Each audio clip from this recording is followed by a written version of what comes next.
Hey guys. All right. So I want to give you an update about Garland Farms, JD.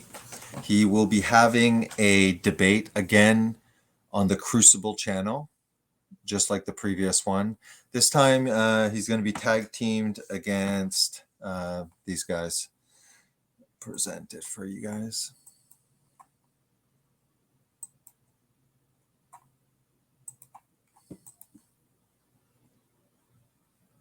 Give me a second. I'm going to choose this one.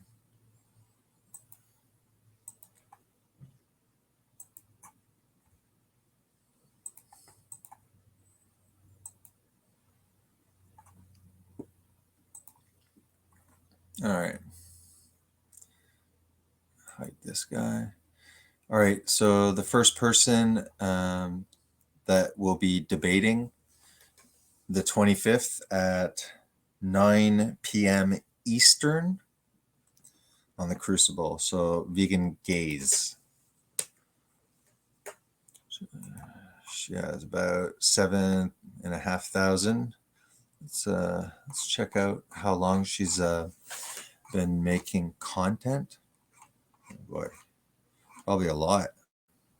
I think sometimes if you go up on the top, can't you see how many videos I think are posted?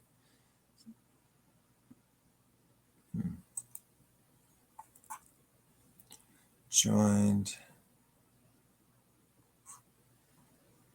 2014. So I'll assume that she started in 2014. So 7 years, maybe. Wonder if she was always. Anyways, this is her content. Haven't really looked into it yet. Chatting to anti-vegan. Oh, yeah, Bobby. Russell Brand said, what about vegan food? Reminiscing over classic carnivore. Keto destruction. Yeah, sure.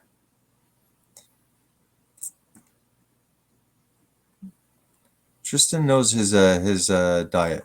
It used to be Primal Edge Health. I actually never followed Tristan Haggard, him, for really the diet. He kind of switched over just to more broad topics, especially globalism, World Economic Forum. Yeah, he's well read.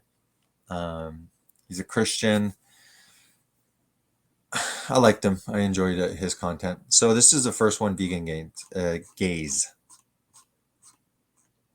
The second one that will be tag teaming is the Nutrivore.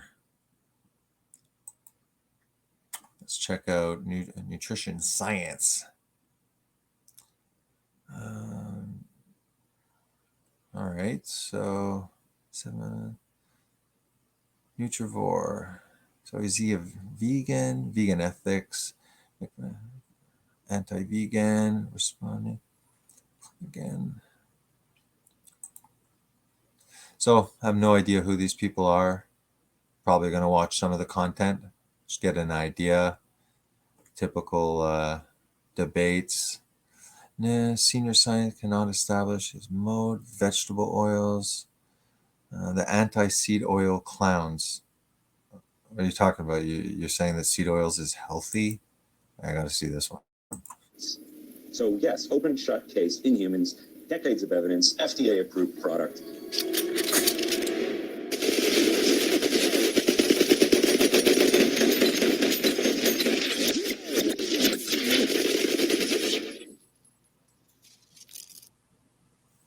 Not sure what that meant. And who would this be directed to? Would you like to come up? If I could ask.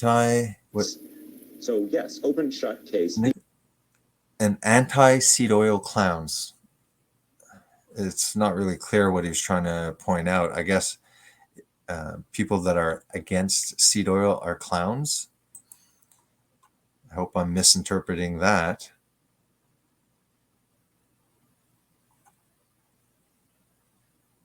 Carnivore diet. Lots of content, lots of debate. content reacting to Ken Berry. Well, they have no idea what they're getting into debating Garland Farms. Garland Farms went under the radar doing his little videos. The information that Garland Farms is trying to share is not getting out there. He only has 4,000 viewers, maybe 4 to 5,000 subscribers. I mean, he should have way more. So we have the vegan community, right, on YouTube. We got the keto community. Then after the carnivore community, I haven't seen any omnivore communities. Something along the lines of eat as much animal food as you want and have some vegetables and some fruits and keep your carbohydrates a lot lower than what's recommended. You know, an omnivore community that teaches you about the macronutrients, about fat, show the science. What else?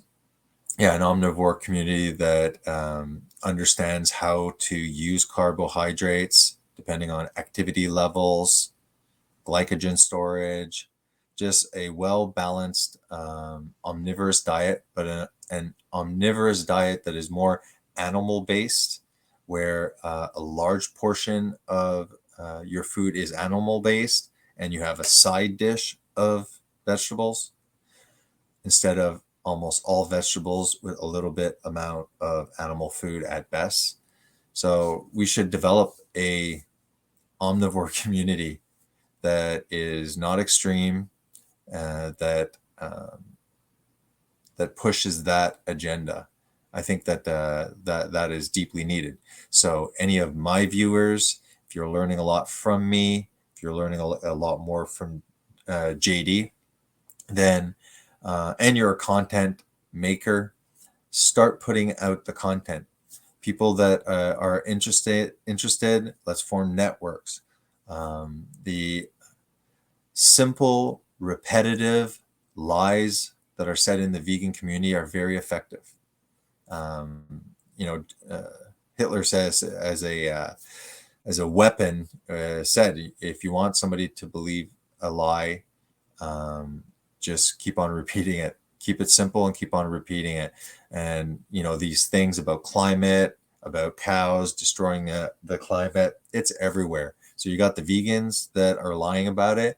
You have the climate change alarmists exaggerating the situation that are also either misinformed. You have the government that makes a lot more money on crops, that a lot of the food pyramid, the recommendations, they're all based on the economy. They want us to eat a wide variety of the commodities, especially the subsidized grain, soy, and corn. I often hear the stupidity when they're like, "Look at all these crops. We're feeding the crops to the animals, and it's stealing. We could feed the world with those crops." Again, always talking about calories, calories, calories. Never digging deeper and going, okay, well, calories not a problem in this world. The only reason that certain places are not receiving food is just corruption. In Africa, we could easily, amply bring food there. That's corruption. Africa wants to keep their population poor. It's a authoritarian. It's dictatorship. So we have ample calories. This idea that you're putting calories into the cow and there's less calories coming out, but you're not acknowledging that the cow itself just created nutrients that didn't exist. Very deceptive. So let's check out. So I gave you the alert about the 25th at 9 p.m. Eastern on a Crucible. JD will be humiliating two people again. They don't know what's coming.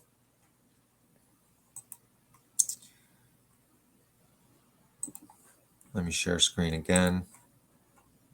So I'm down 10 pounds since about January 1st. You know that I did do share screen.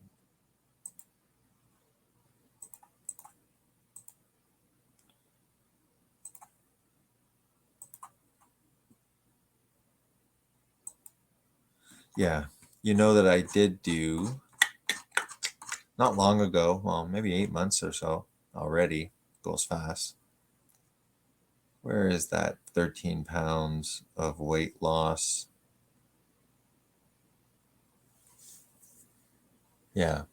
Carnivore diet, lost 11 pounds in 32 days and 12 pounds, lost 12 pounds in 32 days. So 11 to 12 pounds about. Here I show, I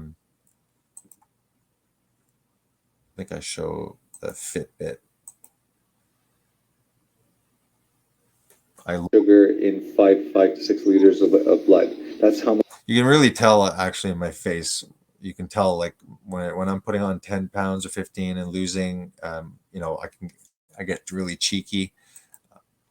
So this is the thing about the carnivore diet, all right? Ketogenic diet, carnivore diet, you can use those as tools. 1 year of strict ketogenic diet, I've popped up the PubMed and stuff like that. There's zero issues with it. There's nothing unnatural about it. Is it necessary to maintain ketosis once you get to the weight that you want? I don't think it's necessary. I think that some people might want to return and start incorporating carbohydrates. Just do it slowly. Hopefully, within that year, you've learned how glucose affects insulin. Hopefully, you've learned a bit about time restricted feeding or intermittent fasting, that you understand nutrients properly, you understand absorption properly, especially the glycogen storage, understanding the when you're eating glucose, how's it reacting? We know the insulin, but what is this glycogen storage capacity? As long as you're staying within your glycogen storage capacity, you're not going to spill over into fat. So I can lose weight quite rapidly if I want.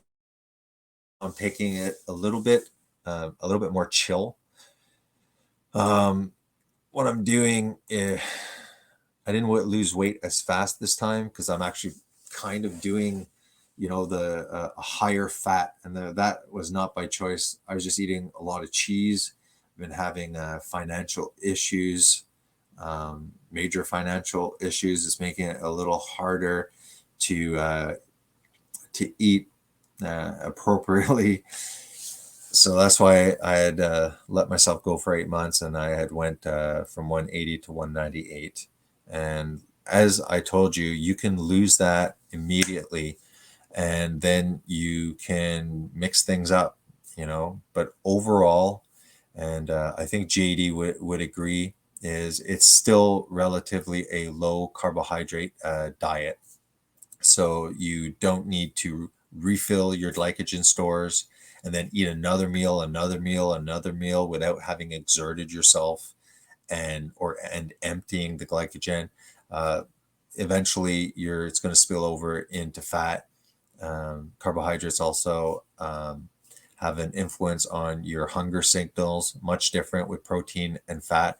Protein and fat have a satiety hormones it triggers to let you know that you are full.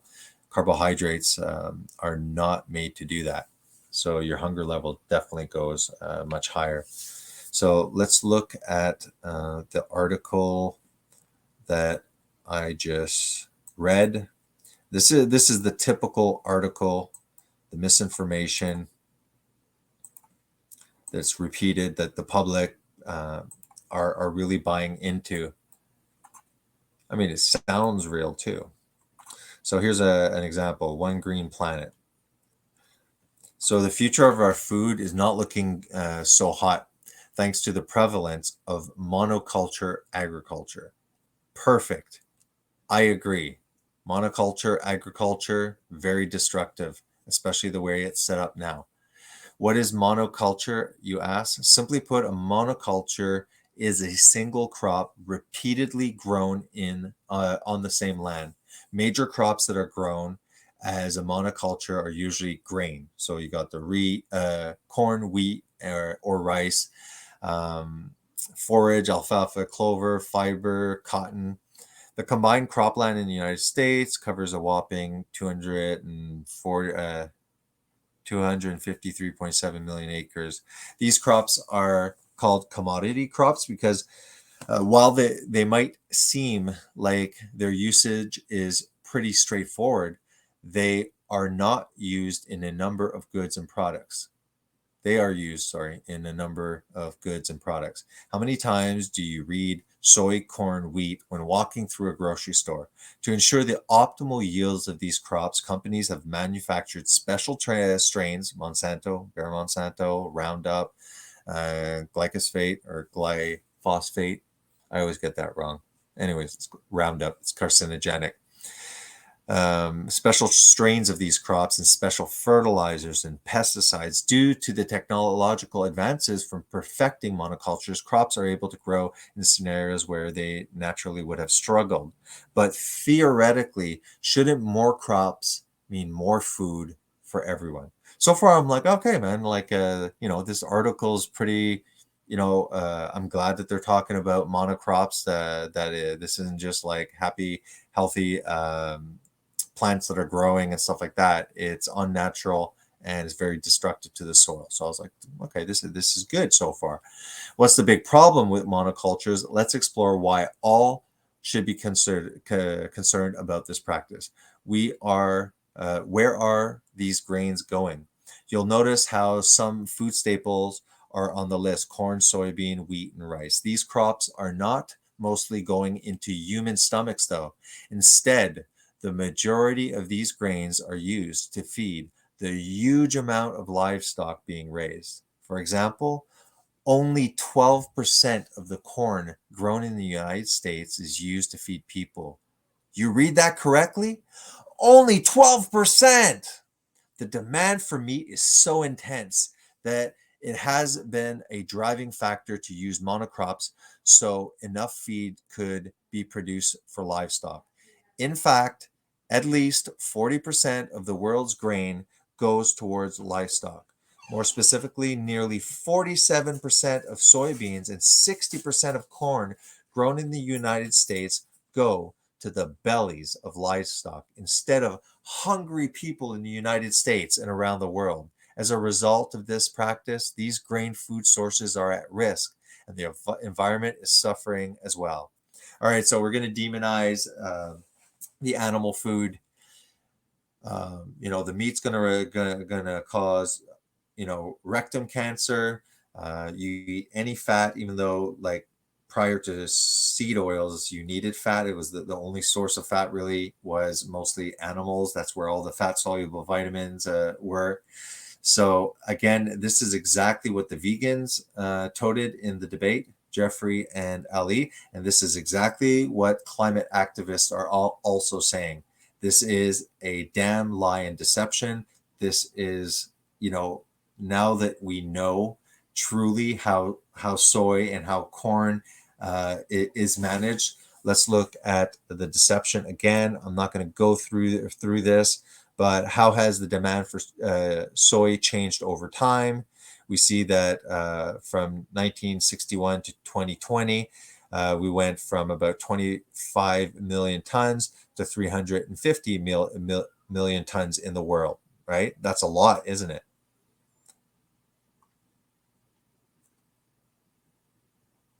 However, we see and understand now that the animal feed, we can say that 76% of the world's soy is going to animals, but we do realize, as we've said for a million times now, for the last 2 weeks, soybean processed to soy cake for feed. So we use the soy, we use the corn, we use all of these subsidized grains. We feed them to the cow, but they are usually left over from, for example, soy. They use the seed oil. They extract the seed oil. They make a little bit of tofu, soy, and others. They make lubricants and biodiesel. And if you look at here, soybeans fed directly to livestock is only 7%. So over here, these losers are saying that corn is grown in the United States and only 12%. 12% is being fed to humans, right? Implying 88% is being shoved down the cow's mouth. They are lying because we see here soybeans fed directly is 7%. All of this soy cake, which is left over from the extraction method, we've gone through this. Let's look at beef. Beef is under 1%. So of this 76%, only 0.5% of the world's soy is going to beef in the form of leftover garbage that they're making money with.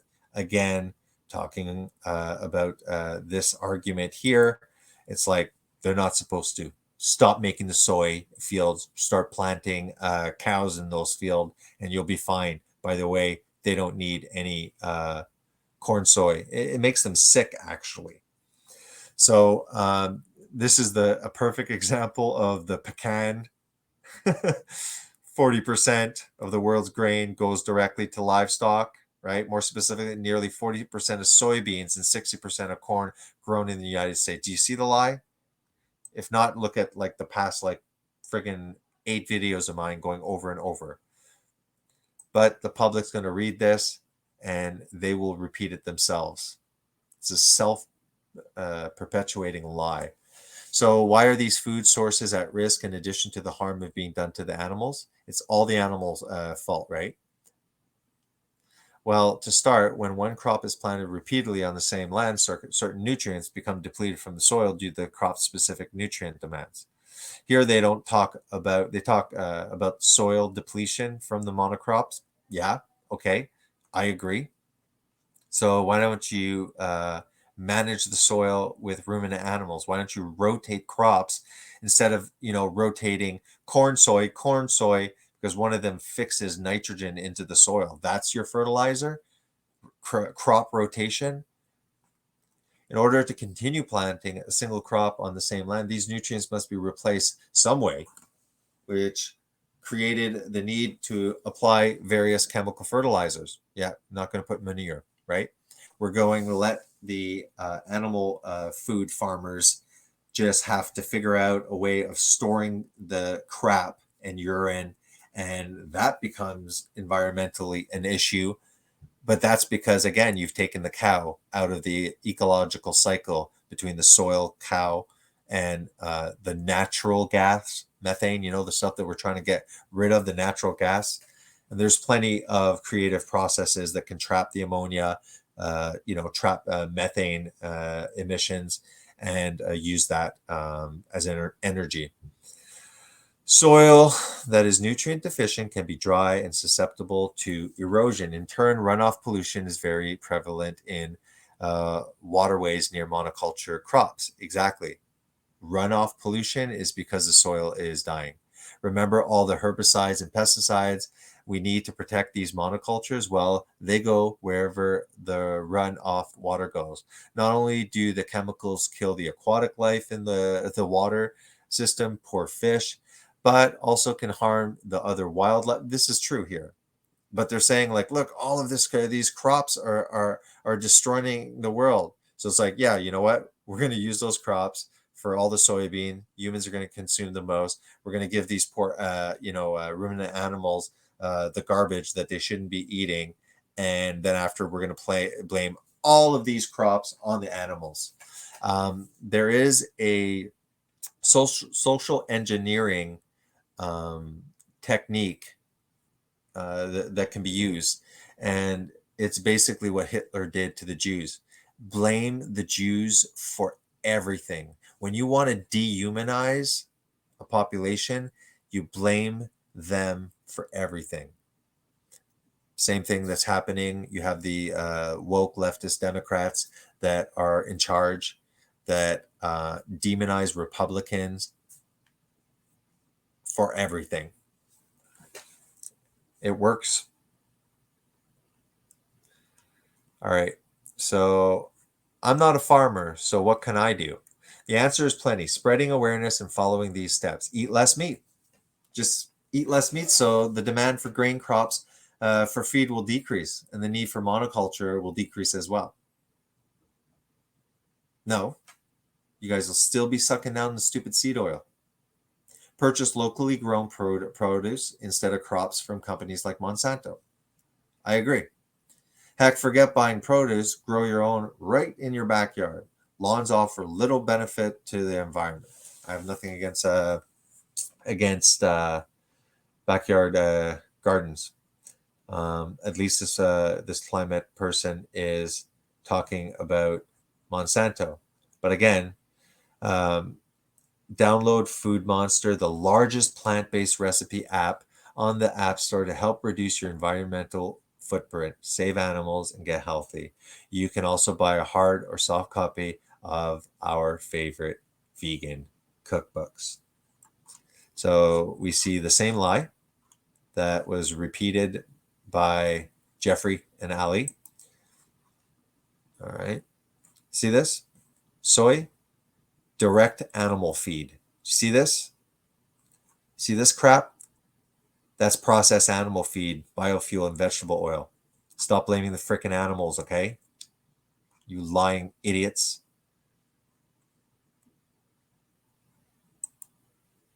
Okay. So here's the argument, right?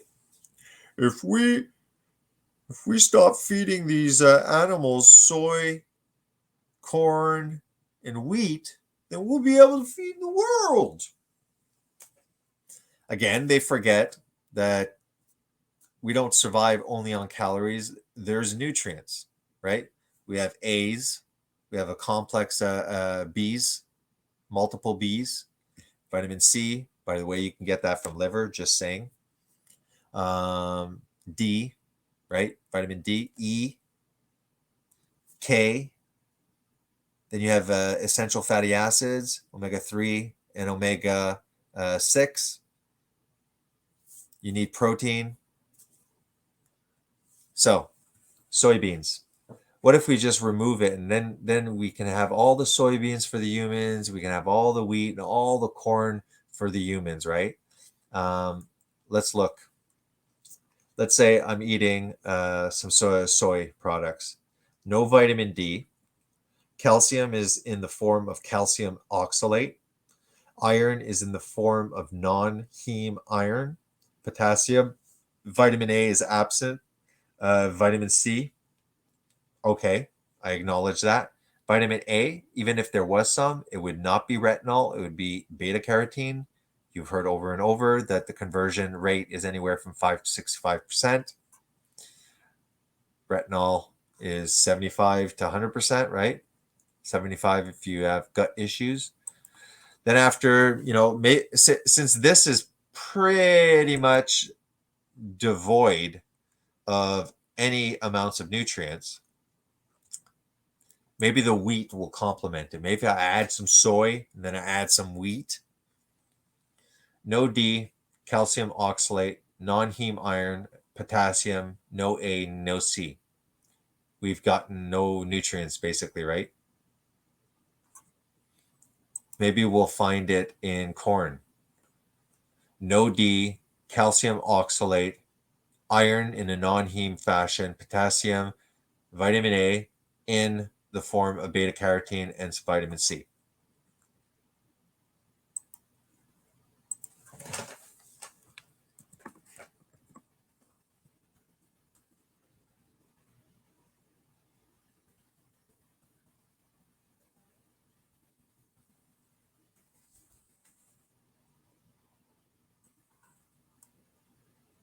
Look, cross-check if you want to say these sites are biased, whatever. The whole point of when I do these presentations, okay, is I give you a taste, I point you in a direction, and then you go do your research to see if I'm full of crap or not. All right? There are many ways to prepare eggs that it's hard not to love them. Eggs are nutrient dense. which means that they provide a high level of vitamins and minerals relative to the calories they contain. Eggs are an excellent source of protein, choline, and they also contain several of the B vitamins along with vitamin A and D. That vitamin A is retinol, and that vitamin D is not D2, it's D3, which the body is able to utilize. D2 has trouble. Whether you boil, scramble, fry, or bake the eggs, they are handy and helpful and won't raise your blood cholesterols as was once feared. Yeah, because it was full of crap, because nutritional science is a bunch of epidemiological studies. Jeffrey, it's a meta-analysis. It's a meta-analysis. Meta-analysis when you could possibly have meta-analysis bias where you cherry pick, because a meta-analysis is like, let's look at a large amount of these studies and let's look at what the conclusions are, and then after use this large amount to come to conclusions, like so it has biases. You can cherry pick and use and say there's 50 studies in this meta-analysis that the scientists chose.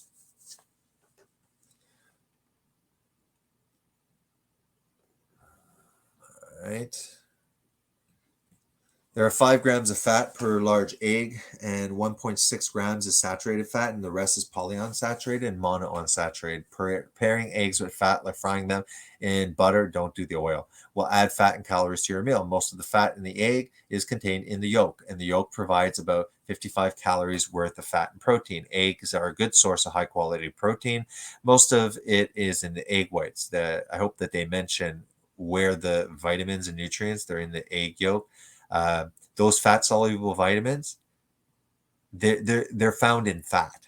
So this corn, soy, and wheat, which is all the processed middle section, it's not making us healthy, and it's not a way to feed the world. Okay, look, I see some vegans that treat chickens like eggs. Okay, I think those annoying vegans, they have a pet chicken that they talk to, and they act like it's a baby.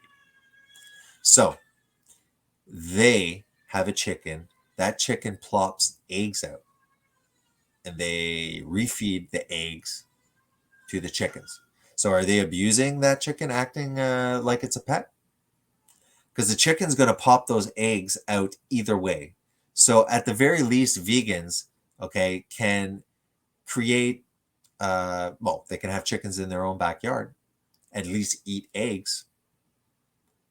Why? The chickens are plopping them out. Have like 12 eggs. Have 12 chickens that pop 1 egg per day. Love them, pet them, call them names. Dress them up with little chicken suits, whatever, but eat the eggs. Can you tell me how having chickens in my backyard and protecting them, letting them roam around the yard, which is pretty cool. They're fun pets, and benefiting from the eggs. How is that wrong? So eggs provide important vitamins and minerals. They contain vitamin D, important for the absorption of calcium, phosphorus, vitamin A for healthy vision, skin, and cell growth, and 2B complex vitamins that your body needs to convert food into energy. Okay.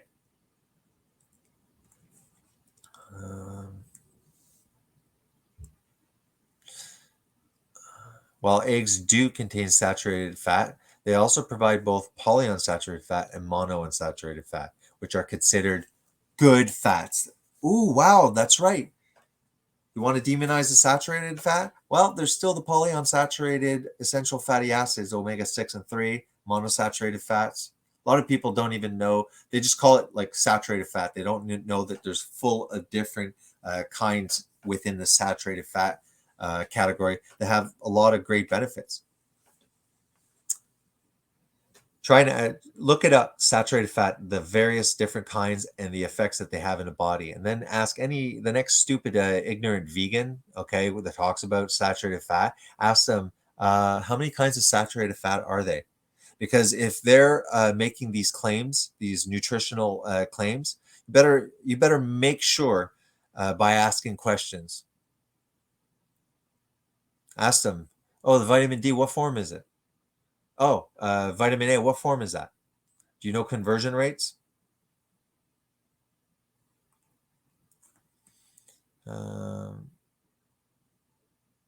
Eggs are also high in carotenoid lutein.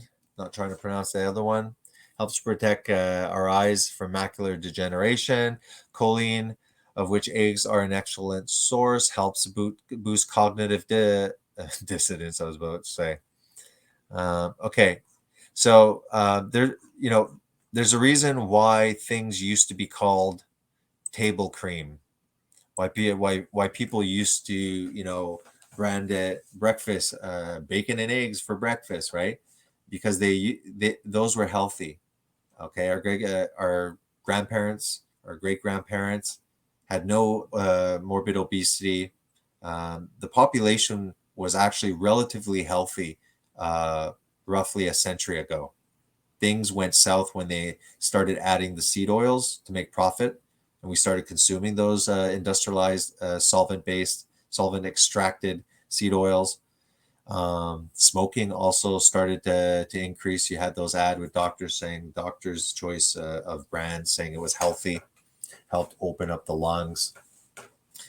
When they took out the fat, okay, because of Ansel Keys and his cherry-picked deceptive study, you only have 3 macronutrients that you're dealing with, guys, right? So if you remove the fat, then you have to increase something. So you increase carbohydrates. That's why by removing lowering the fats, they had to increase the carbohydrates. Diabetes, dementia, all of these things started continuing to skyrocket. We had been consuming animal foods for a long time. If you believe that the universe is 15 billion years old and the earth, is 5 billion and humans were, I don't know, have around here for 2 million years. If you believe that timeline, no problem. But it's very clear that we were eating ruminant animals, nose to tail, organs, meat, fat, bones, marrow, and then they used the skin for clothing. We're gonna cut this one out. Present screen again. Almost finished, guys. Not making this too long. I'm doing good. No more 5-6 hour videos. Okay, so just understand, okay, that you can't feed the world with these kind of crops. You need nutrients, and the nutrients are uncomparable when you compare animal nutrients compared to plant nutrients. So I hope that kind of sticks in your head a little bit. Did I look for rice too? Yeah, let's look for rice. Maybe rice is the magic grain. Oh, look, exactly the same. Calcium, iron, nothing else. Do you understand that all of the middle section, like I just said, corn, soy, wheat, seed oils, that's why we're so sick, because these 3 useless, basically carbs, right? The majority, look, total carbohydrates, 44 grams. Okay, let's look at the next one. I went and they're all carbs.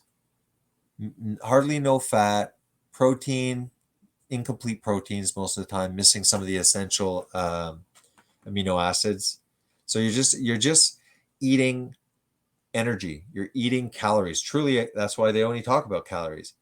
It's just carbohydrates. Carbohydrates is a macronutrient that does not build anything. It is strictly a fuel source. And we shouldn't forget that fat is not only a building block of hormones, layers all our nervous system. Every cell is surrounded by a fat that controls actually permeability, the brain, 80% fat almost, 20% cholesterol. Fat, protein, cholesterol. Fat, protein, cholesterol. We need cholesterol. Every cell in our body produces cholesterol.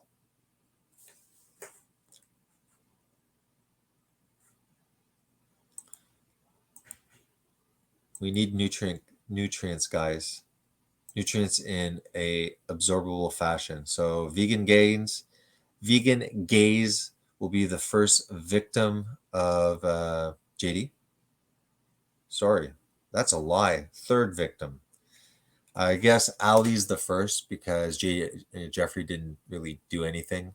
He let his girlfriend fight his battles. That's why Jeffrey had to come back, right? And start showing his manhood by talking over and pretty much, just talking over JD, talking about Bill Gates because he didn't want to talk about soy because he got smashed with the soy.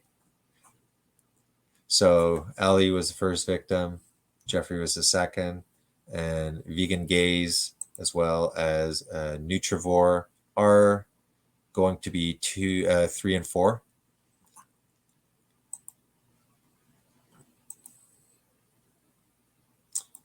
By the way, and again, I'm admitting it. See, they'll use nutritional science, right? And what they do is they use these epidemiological studies that talk about links, risks. They'll talk about relative risk. They'll talk about epidemiological studies, associations. None of this is causation. And you can find just as many studies that say the opposite. The issue is that science can be published, but government policies and corporations don't have to acknowledge that science. They can cherry pick and use the scientific publications that benefit their agenda to manipulate and confuse the public. Okay.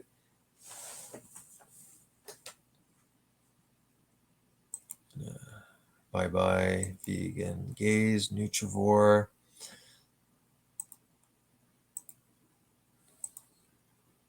Just want to show you this before I go.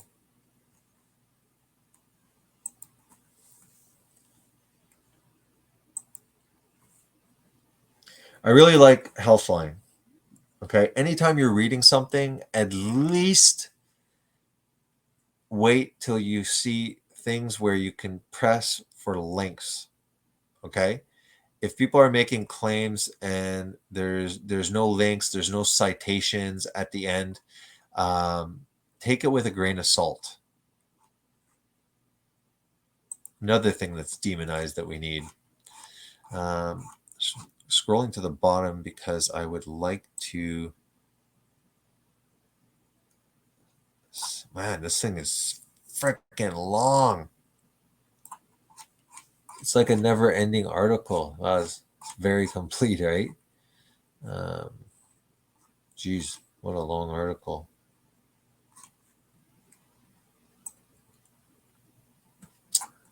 Study finds vegetarians and vegans diets may increase stroke risk. What to know? A new study looks at the benefits and drawbacks of avoiding meat and other animal products. Researchers found that people who avoided meat may be at more risk for having a stroke. However, people who eat meat are more likely to develop a heart disease. We can do a video looking through all of this, all right?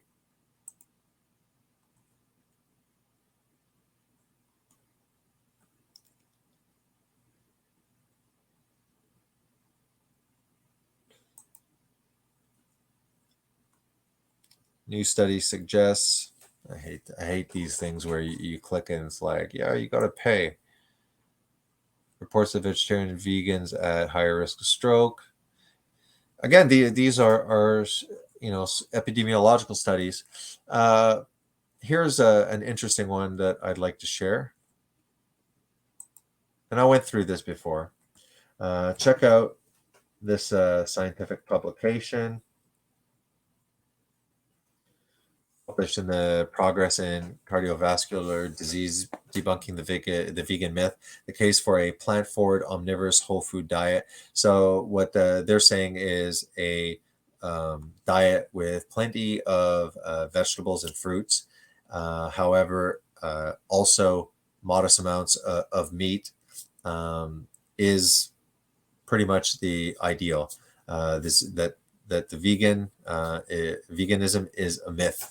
So it's cool. It's basically a study that's just trying to bring people into a more reasonable and evolutionarily and biologically appropriate diet. I would say that I wouldn't make it mostly plants and some animal food. I would say make it a lot of animal food with some plants. So over here, I went through this in the previous one, but vegan diets have been widely promoted in the field of cardiovascular disease for decades, despite an absence of randomized controlled trials data demonstrating long-term safety or effectiveness of these restrictive eating patterns. A vegan diet, when it is followed strictly, has many potential drawbacks related to predictable nutritional deficiencies. Plant-based diets that shun all animal foods predispose to specific health problems because veganism is an unnatural pattern of consumption. They also look...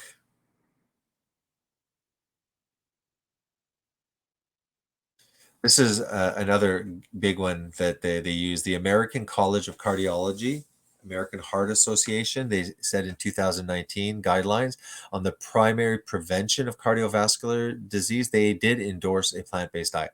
Now, not a vegan diet. Problem is plant-based doesn't mean you can't eat meat. So somebody who's eating the whole middle section where it's all corn, soy, vegetable oil, it's devoid of any butter, it's devoid of any lard. So people are eating all the middle section, all the junk food. It's plant-based. There's no animal product in the middle section with all those processed food that is killing you. It's all plants. The Academy of Nutrition and Dietetics stated that an appropriately planned vegan diet is healthful, nutritionally adequate, and may provide health benefits in the prevention and treatment of chronic diseases, and is appropriate for all stages of the life cycle. Your baby's born, feed him vegan. What, you're going to feed your baby almond milk, soy milk? What are you feeding your freaking baby if you're not breastfeeding and you're trying to do a vegan diet? Admittedly, vegan diets are associated with some health advantage compared with a standard American diet. Again, vegans toting their, oh, look, we have less diseases, less diabetes, less cardiovascular disease, less cancers. Now, what are you comparing that to? A healthy omnivorous diet or the standard American diet that says to avoid fat, to consume margarine and seed oils, that even allows sugar, white sugar to a certain extent? So, however, epidemiological studies report that vegans and vegetarian diets are not associated with a reduction in all-cause mortality. Here we look at the hazard ratio that's adjusted for mortality. 1, so this is a control, regular meat eaters. So regular meat eaters, what the hell does that mean? Is it somebody like me? Or is it somebody who is eating a standard American diet? It's eating hamburgers at McDonald's, frying their crap in soybean oil. Anyways, if the ratio is 1, it means that the control and the study group are exactly the same. So hazard ratio of 1, this equivalence occurs when both groups, the meat eaters and these 3 that they're verifying, experience the same number of events in a period. If your hazard ratio is greater than 1, therefore the treatment group experiences a higher event probability within any given period that than the control group. So, sorry guys. And if your hazard ratio is below 1, the treatment group experiences a lower event probability during a unit of time than the control group. So adjusted for all-cause mortality, the hazard ratio, when you're comparing the regular meat eaters, so is lower. It means that it seems like people that are eating less meat have a lower all-cause mortality. People that are fish eaters have a lower risk of all-cause mortality. But when you look at vegetarians and vegans, you actually pass the 1, and therefore you actually have an increase in all-cause mortality compared to the fish eaters, the low meat eaters, and the regular meat eaters. The fact that they write vegetarians and vegans over here means that these fish eaters, are not vegetarians. Remember, vegetarian and vegan. Vegans is shunning all animal proteins. Vegetarian, I don't know, there's lacto-ovo. Some they eat cheese, milk, dairy, eggs. Some only eat fish. So, there's a wide variety. Don't forget that there's the healthy user bias that often these vegetarians and stuff like that, they think they're eating healthy. So they're also not smoking. There's a lot of stuff that they're not doing. So because of the lack of cholesterol, B12, the essential omega-3, the amount of fat, the cholesterol, all of these things are deficient. We have higher depression, anxiety because of the omega-3, also zinc deficiency, iodine deficiency. You can get hypothyroidism, inadequate high quality protein. You get sarcopenia. That is muscle wasting. Hair loss, you got because of protein, zinc, and iron deficiency, dermatitis. All of those anti-nutrients can activate skin issues, anemia, because of the non-heme iron, osteoporosis, bone fractures. Vegans have a much higher rate of fractures.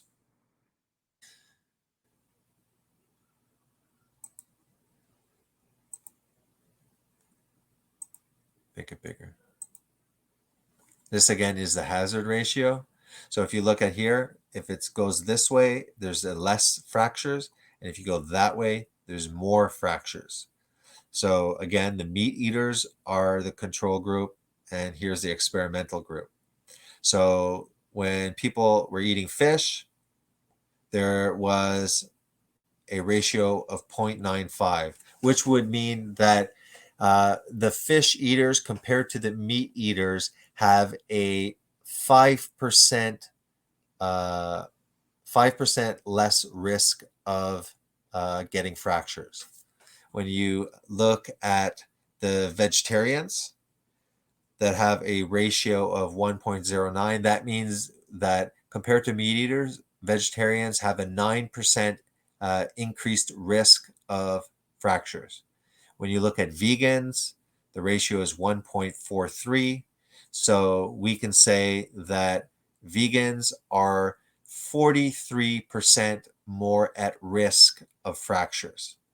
So what we're saying here is all-cause mortality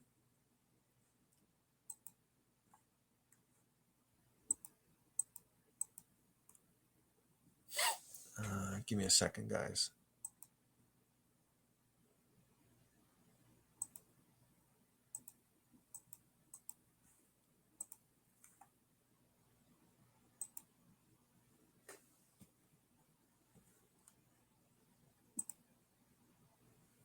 Sorry.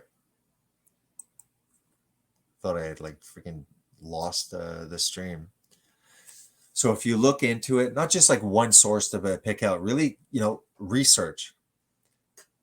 All-cause mortality, no change. Cardiovascular risk compared to standard American diet, which is crap.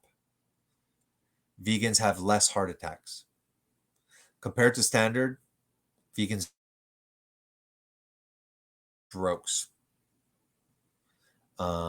Sarcopenia, fractures are increases. So this this toting that they're more healthy than even standard American dieters. No. If you are eating high quality eggs, good quality cheese, wild caught salmon and various fishes and shrimp and cod liver oil and sardines. If you're eating lamb and you're eating vegetables on the side, putting a little bit of butter, that's a healthy diet. That is the optimal diet. Side dishes of vegetables if you require. Fruits occasionally, doesn't need to be every day. Organ meats. Unfortunately, our culture, our present society is hasn't grown up on organ meats. At least liver that has vitamin C. Even me that knows the health benefits, I have a lot of trouble. I've tried over and over. I can't stomach the liver. I've done a video. It was pretty funny of me trying to eat liver. You can check it in my archived videos. So that is the truth. It is what it is. We need to start forming on YouTube a omnivore community that understands biochemistry, that knows the truth, and that can feed and go through the propaganda, and that we can grow that community, that we can encourage regenerative farming, that we can encourage homesteading. That's the answer, not this vegan crap. Carnivore, keto community. Not saying that they are not doing good. Look, if somebody's like completely lost and they fall on carnivore diet, they're going to get a lot of benefits. Ketogenic diet, yeah, I'm for it. I just think that it's good to mix up your energy pathways. Use some glycolysis once in a while. Wake that pathway up and go over and burn fat. Personally, I think that you should be burning fat most of the time. And it depends on individuals. My kid is 17. He's weight training. He did keto. He got super lean and cut. Now he's incorporating. I told him, I was like, okay, now you're too lean. So, you need to eat as much animal food as you want, but start carbing up post-training. So what I have him do is that he'll train. He'll eat an extremely large meal. He'll carb up to replace his glycogen. Then after, he will fast for the rest. He'll fast all day. He'll train fasted. And then after, he'll eat like a beast and he'll replenish his glycogen, and he goes over and over. What happens is, by him doing that, he's using his hormones optimally, because what he's going to do is he's going to have additional growth hormone spikes. So fasting and growth hormone.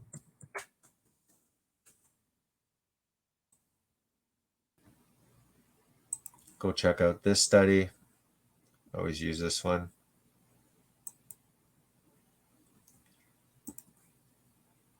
So this was done in 1988. You have the control group. Notice here, these lines here are insulin growth hormone spikes. Often people, they stop eating, they sleep at 8, they get up at 8, so they'll get one early in their sleep cycle, and then later, so they get 2 growth hormone spikes. But if you fast for one day, so you could do like one meal a day, like I just said, you beast, you feast, and then you fast. You eat the food that you need for the day. You don't have to eat all throughout the day. You can get it in one shot. 1, 2, 3, and this one is huge. So I told my son to do this to use carbohydrates, but understand why you're taking the carbohydrates. Do it just enough to fill your glycogen, because he wanted to do the bulking phase and then the cutting phase, bulking. I was like, dude, you don't have to try and bulk and then eat tons of carbs, and then after you put on like some muscle but you have fat, then you cut. Then you're eating only chicken and dry chicken breast and broccoli, like the weight trainers do, to cut down. I was like, eat eat kind of like ketogenically, meaning like eat a crap ton to satiety of any of the animal foods, and you use whatever you want. If you want to use milk, or if you want to use rice, whatever, carb up after, completely fine, not unhealthy at all. That's it, guys. God bless. Say some prayers for JD, that the Holy Spirit will be with them, and that he can level these silly vegans. See you later.